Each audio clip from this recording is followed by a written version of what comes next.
হিসেব করলে পুরো পৃথিবীর 90%-এর বেশি মানুষ এই মতবাদের বিরুদ্ধে। এরা কি সবাই ভুল?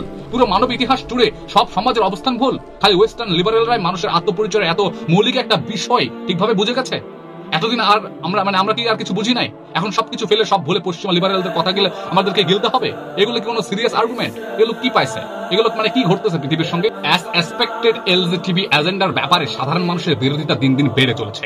আর এই বিরোধিতার অল্প একটু আভাস পাওয়া মাত্র এলজিটিবি অ্যাক্টিভিস্টরা সেই চিরাচরিত মুখস্থ বলি আওড়ানো শুরু করে দিয়েছে। ধর্মান্ধ, জঙ্গি, মৌলবাদী, সহিংস ইত্যাদি, তাই না?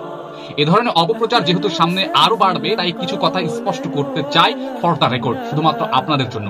1 নম্বর, ইসলামী শরিয়ার যা অবস্থান, আমার অবস্থান সেটাই।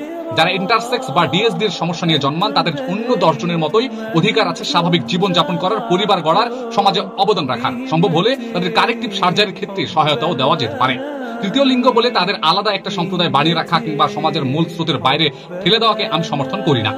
সমাজের এই ধরনের মনোভাব ক্ষতিকর এবং এগুলোকে বদলানো দরকার। তাদের সঙ্গে মিলেমিশে কাজ করা দরকার, তাদেরকে এক কাতারে নিয়ে আসা দরকার। 2 নম্বর, যাদের জন্মগত দৈহিক কোনো সমস্যা নেই কিন্তু যারা অন্য কোনো মানসিক রোগে ভুগছে, তাদেরকে ইসলামী শরিয়া অনুযায়ী স্বাভাবিক জীবনযাপনের অধিকার দেয়। তারা অসুস্থ, তাদেরকে চিকিৎসা দেওয়া দরকার। কিন্তু 3 নম্বর, লিঙ্গ পরিবর্তন, বিপরীত লিঙ্গের পোশাক পরা, সমলিঙ্গের সাথে যৌন দেওয়া স্পষ্টভাবে হারাম এবং বিকৃত আচরণ। এই ধরনের সীমালঙ্ঘন পুরো সমাজের জন্য বিপর্যয় ডেকে আনে। সেটার আমি বিরুদ্ধ, সেটা আমি বিরুদ্ধ আচরণ করতে পারি। 4 নম্বর, ট্রান্সফর্মাবাদ, এর সাথে দৈহিক বা জন্মগত সমস্যার কোনো সম্পর্ক নেই। এই মতবাদের বক্তব্য হলো দেহে 100% সুস্থ হলেও কেউ চাইলে অপারেশন করে লিঙ্গ পরিবর্তন করতে পারবে, অথবা অপারেশন ছাড়াই নিজেকে বিপরীত লিঙ্গের বলে পরিচয় দেবে এবং সমাজ ও রাষ্ট্রকে তা মেনে নিতে নাকি হবে। এই অবস্থাকে কোনোভাবে ইসলাম জায়গা দেয় না, দেবে না, আমরা মেনে নেব না। 5 নম্বর, মানবাধিকারের মোড়কে উপস্থাপন করা হলেও ট্রান্সফর্মাবাদ আসলে সেকেন্ড ওয়েভ ফেমিনিজম, এলজিটিবি মুভমেন্ট এবং কুয়ার থিওরির মিক্স থেকে বের হয়ে আসা একটা জগা খিচুড়ি। বর্তমানে পশ্চিমা বিশ্ব বিলিয়ন বিলিয়ন ডলার খরচ করে এই মতবাদ প্রচার করে আসছে বহুদিন থেকে। এই মতবাদ বাস্তবতা বিরোধী, সমাজ বিরোধী, বিজ্ঞান বিরোধী, এমনকি ইসলাম ধর্মীয় বিরোধী। তাহলে কল্পনা করেছেন, ইসলাম ছাড়া অন্য ধর্মের অনুসারীরাও এই বিকৃত মতবাদের বিরুদ্ধে অবস্থান নেবে এবং নিচ্ছে, কারণ এর নেতিবাচক প্রভাব পড়বে পুরো সমাজে। এই মতবাদকে বৈধতা দেওয়া হলে পুরো সামাজিক শৃঙ্খলা ভেঙে পড়বে দিন দিন। ভেবে দেখুন তো, একজন পুরুষ নিজেকে নারী বলা শুরু করলো, আইনিভাবে সেটা মেনে নেওয়া হলো, সমাজের প্রভাব কিরকম পড়তে পারে? নিজেকে পুরুষ দাবি করা নারী উত্তরাধিকার ভাগ করা হবে কি করে? সে কি নারীদের বাথরুম, নারীদের কমন রুম ইত্যাদি ব্যবহার করতে পারবে? আপনি কি চাইবেন আপনার বোন, স্ত্রী বা সন্তান কোনো পুরুষের সাথে একই বাথরুম ব্যবহার করুক? আপনি কি চাইবেন আপনার বোনের সঙ্গে একই হোস্টেলে থাকুক? ধানমন্ডি বয়েজের ক্লাস 9-এর শারীরিকভাবে সুস্থ কোনো ছাত্র যদি হঠাৎ নিজেকে মেয়ে দাবি করা শুরু করে দেয় এবং রাষ্ট্র যদি তাকে ভিকারুন্নেসা স্কুলে ভর্তি হবার সুযোগ করে দেয়, তাহলে সেটা কি মেনে নেওয়া উচিত হবে আমাদের সুস্থ স্বাভাবিকভাবে? এগুলোর ফলাফল হলো কন্যা, শিশু ও কিশোরীদের ওপর অ্যাবিউজ করা বা ধর্ষণ করার। পশ্চিমা বিশ্বে এমন দৃষ্টান্ত অসংখ্য দেখতে পাই। বাংলাদেশের কোনো মানুষ কি এগুলো মেনে নেবে সহজে বলে মনে হচ্ছে? ট্রান্সফর্মাবাদের অবধারিত ফলাফল হলো সমলিঙ্গের সাথে যৌনতার স্বাভাবিকতা বা স্বাভাবিক কিছু একটা বৈধতা দেওয়া। নারীর বেশে থাকা পুরুষ বিয়ে কিংবা যৌন চাহিদা মেটাতে গিয়ে কি করবে বলেন তো? নারী অথবা পুরুষ যার সাথেই সে যৌনতায় লিপ্ত হবে, সেটা আপাত অথবা প্রকৃত অর্থে সমলিঙ্গের সাথে যৌনতা হবে। বাংলাদেশের সমাজে এই বিকৃত কোনোভাবে মেনে নেওয়া যায় না, মেনে নেবে না। বিদেশিদের ফান্ডিং এ অল্প কিছু মানুষ একটা বিকৃতিতে বাংলাদেশ প্রতিষ্ঠিত করতে চাইছে সেগুলো। এখন কোন মুসলিম যদি তার ধর্মবিশ্বাস ও সামাজিক দায়িত্ববোধের জায়গা থেকে এর বিরোধিতা করে, তাহলে সেটাকে ধর্মান্ধতা বলার কি অর্থ আছে? ধর্মান্ধতা কি বলে ট্যাগ লাগানো যাবে? আমি বলছি অর্থ কি। এর অর্থ হলো মুসলিম কণ্ঠরোধ করা এবং তার বিরুদ্ধে বল প্রয়োগ এবং সহিংসতার গ্রাউন্ড তৈরি করা। এটা প্রমাণিত সত্য। দশকের পর দশক ধরে ইসরায়েল এই কৌশলটাই ফলো করে আসছে বহুদিন ধরে। প্যালিরা অসভ্য, প্যালিরা ধর্মান্ধ, প্যালিরা জঙ্গি, প্যালিরা মৌলবাদী। ওদের কথা দাম নেই, ওদের ভ্যালু নেই, ওদের কথা বলার অধিকার নেই। আমরা সভ্য, আমরা প্রগতিশীল, তাই আমরা ওদের মারবো আর তোমরা আমাদের সাহায্য করবা। আর যে আলোচনা সমালোচনা করবে সেই অ্যান্টি সেমিটিক, তাদেরকে যেখানে পাবো সেখানে হত্যা করবো। একইভাবে ট্রান্সফর্মারদের কথা মেনে নিতে হবে, কারণ তারা রিবালের সভ্য, আধুনিক। আর যেই তাদের বিরোধিতা করবে সেই নাকি ধর্মান্ধ, নরকের কীট, দৈত্যদানব জাতীয় কিছু একটা। Same rhetoric. ধর্মান্ধ ট্যাগ দিয়ে আইনি ও প্রশাসনিক হয়রানির ঘটনা বাংলাদেশ থেকে অন্যান্য দেশেও প্রচুর ঘটছে। ট্রান্সফর্মার অ্যাক্টিভিস্টরা এইসব লোডেড টার্ম ব্যবহার করছে রাষ্ট্রীয় এবং পশ্চিমা শক্তি ব্যবহার করে প্রতিপক্ষকে আঘাত করার অজুহাত তৈরি করে। আপনি জাস্ট কল্পনা করেন, ট্রান্সফর্মার অ্যাক্টিভিস্ট বৈচিত্র্যময়তার সম্মান করার কথা বলেন তারা, কিন্তু তাদের কাজকর্ম এটা ঠিক উল্টো। কোনো বিষয় যদি পুরো সমাজকে প্রভাবিত করে, তাহলে সেটা নিয়ে পুরো সমাজের কথা বলার গ্রাউন্ড আছে কি নেই সেটা আপনারা একটু ভাবেন তো। অবশ্যই আছে, বিশেষ করে তাদের প্রচলিত লিবারেল ফ্রেমওয়ার্ক অনুযায়ী।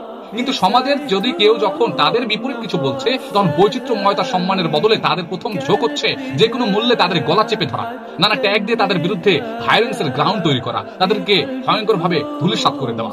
ট্রান্সফরমার্স মতবাদের বিরুদ্ধে সারা বিশ্বের বিভিন্ন জায়গায় মানুষ কথা বলছে। ব্রিটিশ পার্লামেন্টের বিরুদ্ধে বক্তব্য দিয়েছে ওখানকার প্রধানমন্ত্রী। ইউরোপের কয়েকটি দেশে এর বিরুদ্ধে শক্ত আন্দোলন হয়েছে এবং হচ্ছে বটে। আমেরিকাতে এখনো অভিভাবকরা এর বিরুদ্ধে আন্দোলন করছে, চালিয়ে যাচ্ছে। চীন এবং রাশিয়া এর বিরুদ্ধে কথা বলছে। সারা পৃথিবীর মুসলিমরা এর বিরুদ্ধে কথা বলছে। তারপরেও তারা চক্রান্ত করে সেগুলো ছড়াচ্ছে। হিসেব করলে পুরো পৃথিবীর 90%-এর বেশি মানুষ এই মতবাদের বিরুদ্ধে। এরা কি সবাই ভুল? পুরো মানব ইতিহাস জুড়ে সব সমাজের অবস্থান ভুল? খালি ওয়েস্টার্ন লিবারেলরাই মানুষের আত্মপরিচয়ের এত মৌলিক একটা বিষয় ঠিকভাবে বুঝে গেছে? এতদিন আর আমরা কি আর কিছু বুঝি নাই? এখন সবকিছু ফেলে সব ভুলে পশ্চিমা লিবারেলদের কথা গেলে আমাদেরকে গিলতে হবে? এগুলো কি কোনো সিরিয়াস আর্গুমেন্ট? এগুলো কি পাইছে? এগুলো কি ঘটতেছে পৃথিবীর সঙ্গে? আপনি কি বুঝতে পারছেন আপনার সমাজে কি ঘটছে? যারা সুস্থ দেহে জন্ম নিয়ে তারপর বিপরীত লিঙ্গের অনুকরণ করে থাকছে বা করে, নিজের বডিকে মিউটিলেট করে থাকে, আমি মনে করি তারা অসুস্থ, তাদের চিকিৎসা দরকার। ইসলামের শরিয়া অনুযায়ী তাদের সাথে ভালোভাবে আচরণ করে তাদেরকে চিকিৎসা করা জরুরি। কেউ দেখাতে পারবে না যে আমি ট্রান্সফরমার অ্যাক্টিভিস্টদের বিরুদ্ধে সহিংসতার কথা বলছি। আমি সহিংসতার কথা বলছি না। কেউ যদি আমার ব্যাপারে এমন দাবি করে বসে বা করে, তাহলে সেটা জঘন্য মিথ্যাচার হবে এবং অপপ্রচার হবে। এবং এর সম্ভাব্য উদ্দেশ্য দুটো: এক, ভিকটিম প্লে করে সহানুভূতি আদায়ের চেষ্টা; দুই, বিরোধীদের বিরুদ্ধে ভায়োলেন্সের গ্রাউন্ড তৈরি করে ফেলা। ট্রান্সফরমার অ্যাক্টিভিস্টদের বোঝা উচিত যে তারা অত্যন্ত প্রভোকেটিভ একটি পলিসি ফলো করছে। তারা ম্যাক্সিমাম এক্সপোজারের দিকে গেছে। পত্রিকা নিয়মিত নিউজ করাচ্ছে। সুন্দরী প্রতিযোগিতা থেকে শুরু করে নারীদের নিয়ে আলোচনায় ট্রান্সফরমারদের নিয়ে আসছে তারা। আর এটা ব্যাকফেয়ার করাটাই কিন্তু স্বাভাবিক। আপনি জাস্ট কল্পনা করেন কি হচ্ছে সমাজে, কি হচ্ছে দুনিয়ায়। মানুষ এতদিন বিষয়গুলো জানতো না, তাই গোপনে অনেক কিছু সেরে ফেলা গেছে। কিন্তু ট্রান্সফরমার বাদ নরমাল করার জন্য বা নরমাল হওয়ার ব্যাপারটা মানুষের সামনে আসবে ততটাই বিরোধিতা বাড়বে বা বিরোধী হবে। তারা যত বেশি দেখাবে আমাদেরকে, তত বেশি সাধারণ মানুষের মধ্যে বিরোধিতা সৃষ্টি হবে। সাধারণ মানুষ বা সুস্থ মানুষ কখনো এগুলো মেনে নেবে না, এগুলো মেনে নিতে পারে না। এলজিটিবি এজেন্ডাকে আমেরিকা রীতিমতো ফরেন পলিসি হিসেবে গ্রহণ করেছে। এর বিরোধিতা করার কারণে স্যাংশন দেওয়ার মতো ঘটনাও ঘটেছে। পশ্চিমাদের যৌন বিকৃতি বাকি পৃথিবীতে চাপিয়ে দেওয়ার এই প্রচেষ্টাকে অনেকে একাডেমিক সেক্সুয়াল কলোনিয়ালিজম বলেছেন, এবং আমি তাদের সাথে এগ্রি করি বটে। এটা এক ধরনের নিউ কলোনিয়াল প্রজেক্ট। তারা ভয়ঙ্কর একটা আগ্রাসনের সৃষ্টি করছে পৃথিবীতে। এই আগ্রাসনের বিরুদ্ধে আমাদের সবার সোচ্চার হওয়া প্রয়োজন। আমাদেরকে শক্ত অবস্থান হওয়া প্রয়োজন। নিজেদের সাথে আমাদের পরিবার, পরবর্তী প্রজন্ম, সমাজ, দেশ, কম, জাতি, মুসলিম ধর্ম বা সকল কিছুর স্বার্থে এদেরকে দুনিয়া থেকে উঠানো জরুরি। এই ধরনের ভয়ঙ্কর একটা কর্মকাণ্ড আমরা কেন হতে দেব পৃথিবীতে? কেন হচ্ছে আমাদের সমাজে? আপনি জাস্ট কল্পনা করেন, ছেলে হয়ে ছেলের সঙ্গে বিয়ে করছে, মেয়ে হয়ে মেয়ের সঙ্গে বিয়ে করছে।